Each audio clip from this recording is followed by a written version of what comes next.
Margo, congratulations. I think you hit a home run out there tonight. How did it feel your first time on the ACL stage? It was amazing. Very surreal experience, and the crowd was great. If every TV show taping could be like that, it would make my life easier. Well, then we'd have a lot of competition, but I think we stand out from the rest of the crowd. Yeah, it was a unique. I mean, it feels like a show, like a exactly like a that's show. the way it's supposed to be. Yeah, didn't even notice the cameras.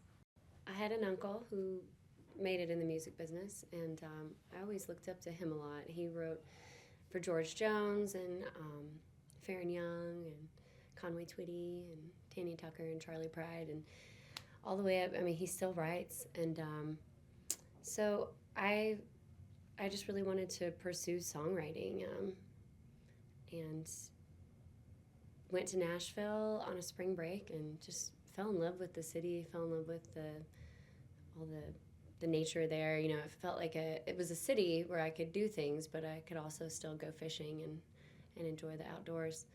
And I just kind of fell in love with it very quickly and dropped out of school despite my parents' arguments, and that was that. I love so much of the music from the 60s and 70s, and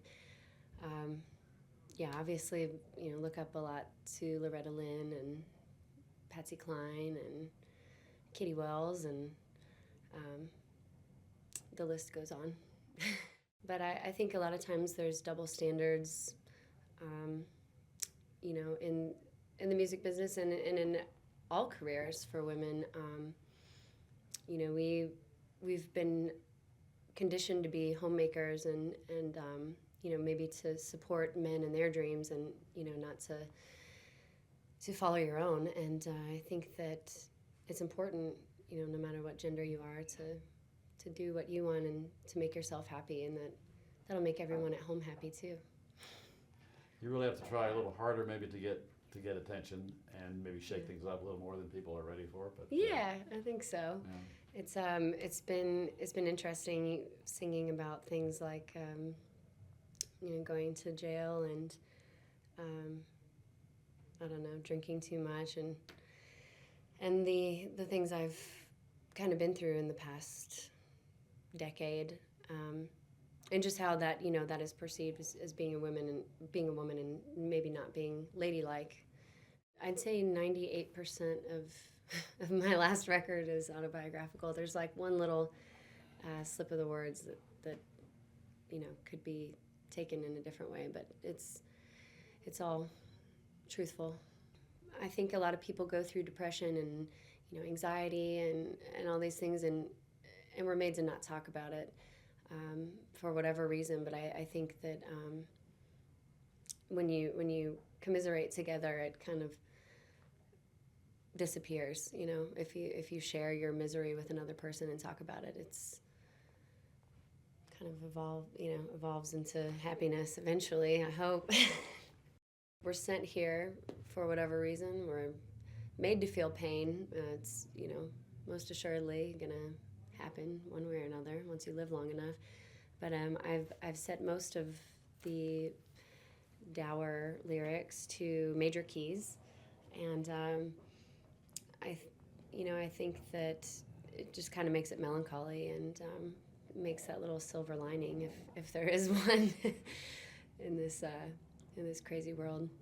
It's funny how it came out that there's only one minor chord on the whole album compared to all the things I talk about. But I always used to write these like sad folk songs and murder ballads when I was in my early 20s, and everything was minor key and slow, and then I realized I really wanted to make people dance and have a good time, but still keep it lyrically honest, and yeah. It works. It seems Thanks. to work. Yeah, I love a large body of music. I mean, I love the blues. I love Odetta, and even as far as modern stuff that's coming out today, I really love Tame Impala and Father John Misty, and there's a lot of different types of music that I like to pull from, whether it's psychedelic rock and roll or just gospel music. I just like to take the best parts and the things that make sense for my voice and my band, and put them together to make something that's hopefully original. You recorded Midwest Farmer's Daughter in Memphis, and you did it in 3 days. Tell us a little bit about why Memphis, and how could you possibly pull this off in 3 days? That's pretty unheard of today. Yeah, it is. Well, really, the time constraints happened out of financial restrictions. So all we really had money for was 3 days, and I did it in Memphis. I was actually passing through on my way to Texas. We were getting ready to come do a tour here, and stayed in Memphis for the night and went and did the whole tour of Sun, and I was just immediately drawn to the energy there. And I met a really wonderful engineer and producer there. His name's Matt Ross Spang, and he was just so eager to work with us, and he just kept bothering me. Come back to Memphis, do your record here. I'll give you a good deal. I know you're broke. So we did, and he's a great friend of mine, and I'm so happy that we chose to kind of go outside of Nashville and go there, where Memphis is just has a whole different energy. There's a lot of soul there. As long as it took me to get here, the bottom's always very close, and I'm just excited to work hard and really thrilled to have an audience that is going to hear my songs. I've actually been writing more than ever because I feel like I have more than just my back porch to play my songs for. So I'm looking to get back in the studio and put out another record soon and just keep traveling as much as I can and keep going.